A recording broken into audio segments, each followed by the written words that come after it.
Hello అండి. ఈరోజు నేనైతే సీజన్లో దొరికే చింత చిగురుని చికెన్లో వేసి వండాను. ఎలా వండానో చూపిస్తానండి.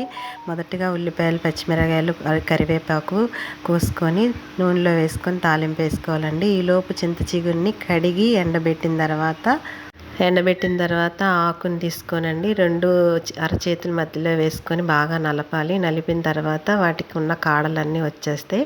వాటిని తీసేసి బాగా గుండలాగా చేసుకోవాలండి.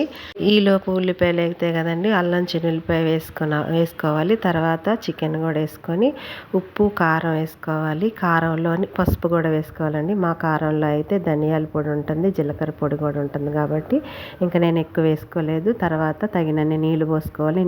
నీరంతా ఇనికిన తర్వాత ఆ నీళ్లు కూడా దగ్గరకు అవుతున్నప్పుడు ఇంకా దించే ముందు ఈ చింత చిగురు పొడిని వేసుకోవాలి. మనకు కావాల్సినంత దగ్గరికి చేసుకొని కొత్తిమీర వేసుకొని తెంచుకోవటమేనండి. ఇందులో చాలా లాభాలు ఉన్నాయండి. ఖనిజాలు, విటమిన్స్ ఉన్నాయి, antioxidants, antibiotics, anti diabetic కూడా ఉందంటండి. ఇన్ని లక్షణాలు ఉన్నవి. తప్పకుండా వండుకొని